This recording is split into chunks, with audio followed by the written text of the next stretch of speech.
Alguien dijo hace ya muchos años que el niño es el padre del hombre, y esta frase, que ha hecho fortuna, puede interpretarse en el sentido de que nuestras experiencias infantiles determinan de una manera considerable lo que llegamos a ser de adultos. En definitiva, el hombre es hijo de su historia infantil. La serie que hoy iniciamos quiere ofrecerles algunas pinceladas sobre el impresionante camino que el niño debe recorrer hasta convertirse en un adulto. Quizá por estar tan próximos a nosotros, los progresos del niño nos pasan desapercibidos, pero si los observamos de cerca, como hace la psicología, podemos llegar a descubrir cosas realmente interesantes, incluso sorprendentes, que normalmente no nos llama la atención, salvo cuando se produce algún tipo de trastorno. Es tan natural que el niño aprenda a andar, a hablar, a relacionarse con los demás o a pensar que no nos preguntamos cómo lo hace. Efectivamente. Nosotros no vamos a poder contestar a todas las preguntas o interrogantes que se pueden plantear en relación con el desarrollo del niño, pero sí hemos querido traer a sus pantallas algunos aspectos del mundo del niño y de su desarrollo y crecimiento. Pero a mí me gustaría volver sobre la frase con la que empezábamos, porque decir que el niño es el padre del hombre puede interpretarse también en el sentido de que a lo largo del desarrollo infantil observamos una serie de conductas que presentaban nuestros antepasados y que incluso aparecen también en otros animales de los cuales nos separamos hace millones de años. Y también en las explicaciones de los niños sobre problemas científicos encontramos a veces respuestas que nos recuerdan poderosamente a las que se han dado a lo largo de la historia de la ciencia. De muchos de esos aspectos queríamos hablarles en este programa, pero antes de adelantarles los capítulos de esta serie, quisiéramos recordar algunos aspectos interesantes de la evolución del hombre, sobre todo aquellos rasgos que lo convierten en un ser particular, en un ser diferente al resto de los animales que pueblan nuestro planeta.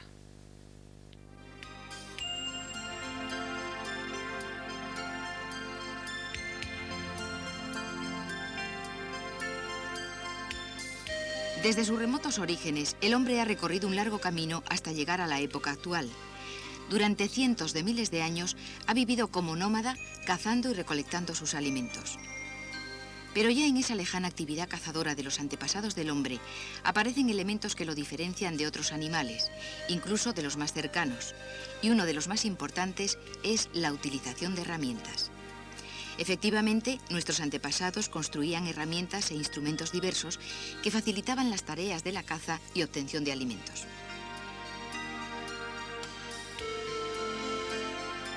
Al principio, estos instrumentos eran simples lascas u hojas de piedra.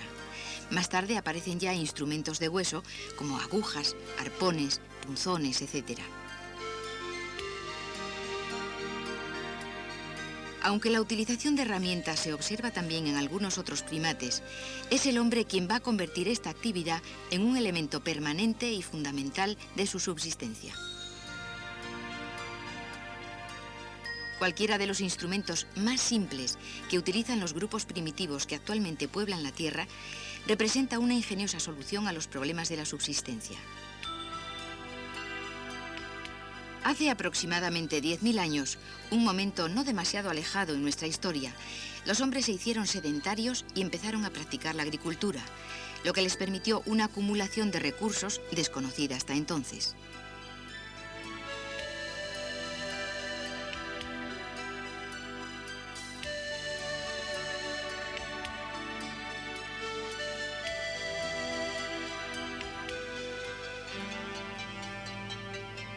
La vida del hombre en comunidad, la cooperación en la realización de distintas actividades, su naturaleza fundamentalmente gregaria, constituyen otro importantísimo aspecto de la evolución humana y de su adaptación al medio. También este elemento, que se manifiesta en la vida social del hombre, se convierte en algo permanente de la actividad humana en todas las culturas y épocas. El motor principal de la evolución es la adaptación de los animales a su entorno, al medio en el que viven. Entre todos, el hombre ha sido el animal más capaz de adaptarse a cualquier medio y se ha extendido por toda la superficie del planeta, desde las zonas más cálidas a las regiones más frías e inhóspitas, gracias a su control del ambiente y a sus invenciones técnicas.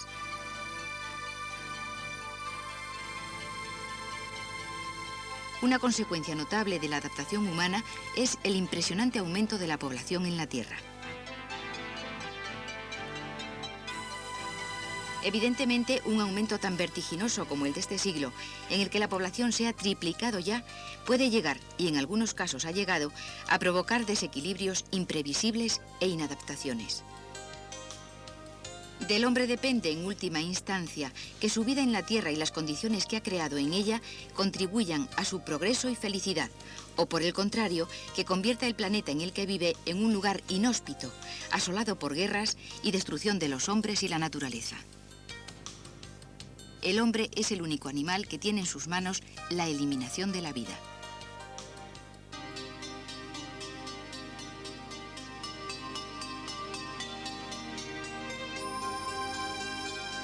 Durante algunos millones de años existió una única especie, un tronco común que a lo largo del tiempo daría lugar a 3 especies diferentes: el gorila, el chimpancé y el hombre.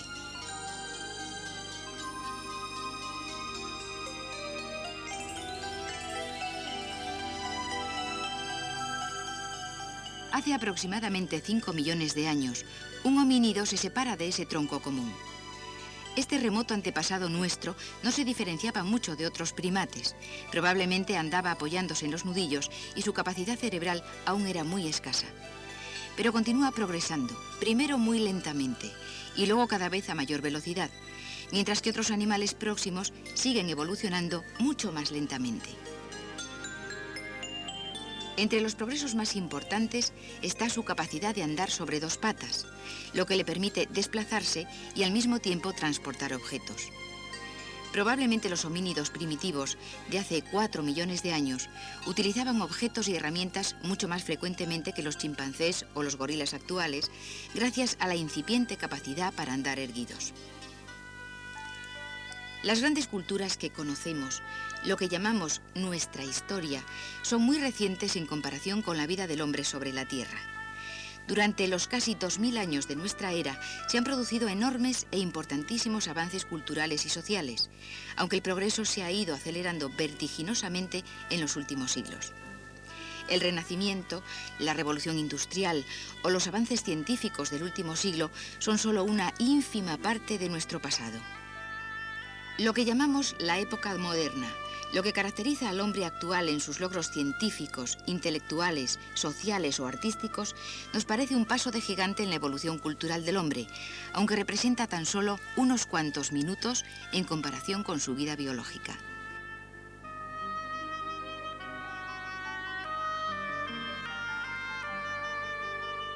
Consideremos, por ejemplo, el arte. El tiempo que ha transcurrido desde las primeras manifestaciones artísticas del hombre hasta el arte contemporáneo es realmente insignificante, de unos 20 a 30.000 años. Sin embargo, durante este periodo, el hombre ha construido toda su historia, toda su cultura. Es en este periodo cuando se ha producido lo que llamamos el progreso humano. ¿Por qué ha sido así? ¿Cómo es posible que un animal que corre menos que un caballo, tiene menos fuerza que un toro y vive menos que algunas tortugas haya conseguido dominar a los restantes animales de la naturaleza? ¿Qué es lo que explica en definitiva este éxito del hombre? Aquí hay un enigma y esto es lo que vamos a tratar de explorar a lo largo de los capítulos de esta serie.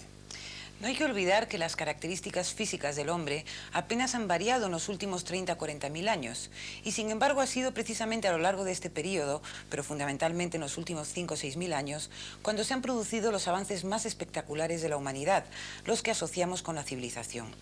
Por tanto, hay que buscar las causas del progreso humano no en las modificaciones biológicas habidas en los últimos 30.000 años, sino en lo que llamamos cultura, es decir, en la transmisión de conocimientos entre generaciones y entre individuos que no están próximos entre sí, fundamentalmente a través del texto escrito.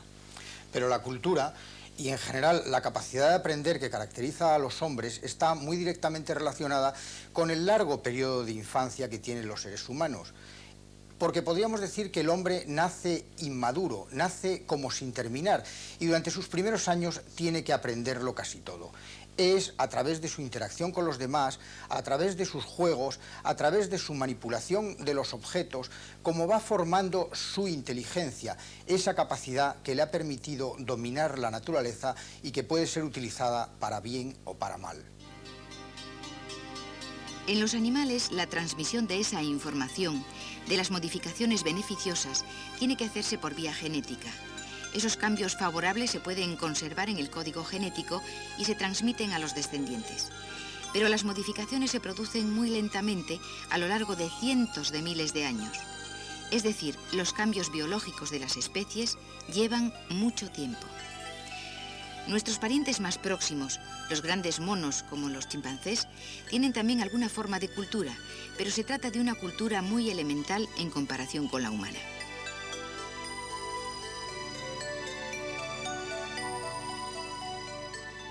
Tenemos hoy con nosotros al profesor Jordi Sabater Pi. El doctor Sabater Pi, catedrático de etología de la Universidad de Barcelona, es uno de los máximos especialistas en el estudio de los monos superiores, los chimpancés y los gorilas. Y vamos a preguntarle, profesor Sabater Pi, ¿qué interés tiene el estudio de los monos superiores para comprender la conducta del hombre? El interés es extraordinario toda vez que los monos superiores, es decir, el gorila, el orangután y el chimpancé, son los animales más próximos a los humanos. Hasta hace muy pocos años se había pensado que la separación biológica entre el hombre y el gorila y el chimpancé era de unos 18 millones de años. Actualmente los estudios de antropología molecular han demostrado que esta separación es solamente de 5 millones de años. Es más, se ha descubierto otra cosa todavía más importante, y es que el chimpancé está más próximo al hombre que él mismo lo está de los gorilas. Profesor Sabater Pi, entonces, ¿se puede decir que existe una cultura en los monos superiores? ¿Que hay alguna forma de cultura entre ellos? Naturalmente, esta proximidad indica que desde el punto de vista conductual estos animales son próximos a los humanos. Y tanto es así que se ha descubierto que los chimpancés en estado natural saben fabricar objetos naturales. Una prueba de ellos son estos bastones que descubrimos en la antigua Guinea Ecuatorial española, en las montañas de Ocorobicó. Estos bastones tienen todos ellos un tamaño muy similar, han sido fabricados por los chimpancés para la obtención de termitas y unas tierras especiales que utilizan para su alimentación y también para curar algunas de sus dolencias intestinales.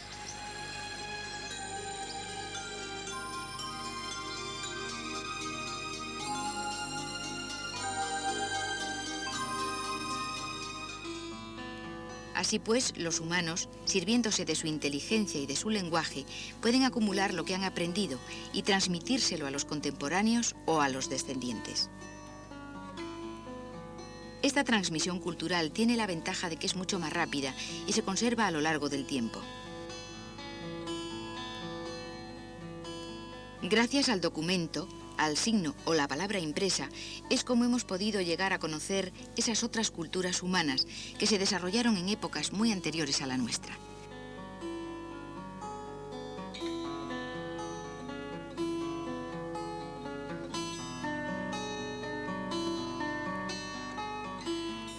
La transmisión escrita, algo genuina y exclusivamente humano, es lo que nos da a conocer la historia del hombre. Hoy en día, los hombres dedicamos mucho tiempo a lo largo de nuestra vida a leer y aprender sobre las adquisiciones de la humanidad.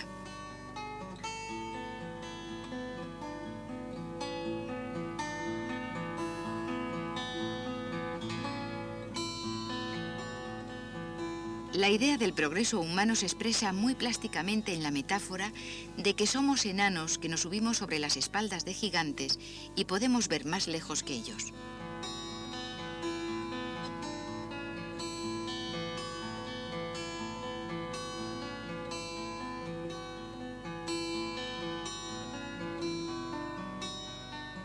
Subidos a hombros de las grandes figuras de la humanidad, como Einstein, Newton, Galileo, Copérnico o tantos otros, podemos avanzar más que ellos, aunque seamos enanos a su lado. Y así también el hijo puede superar al padre o a la madre, a las generaciones pasadas, tras haber aprendido lo que pueden enseñarle. Hay pues toda una serie de importantes características que, combinadas, pueden explicar la singularidad del hombre. La posición vertical, como vimos, permitió a nuestros antepasados liberar la mano para usarla como poderosa herramienta. Al mismo tiempo, esa mano, con la oposición del pulgar y los demás dedos, se ha convertido en un medio muy versátil para construir todo tipo de herramientas e instrumentos. La labor artesanal del hombre es ilimitada y los productos de esta actividad pueden llegar a ser exquisitos. Por el momento, ninguna máquina ha conseguido sustituir la actividad de la mano del hombre en la construcción de algunos de esos productos artesanales.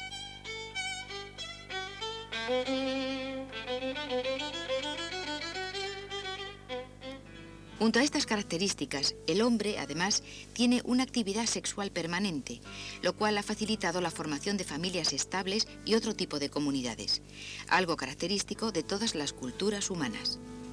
La existencia de grupos sociales estables hace posible la cooperación entre individuos, otro de los aspectos importantes de la evolución cultural del hombre.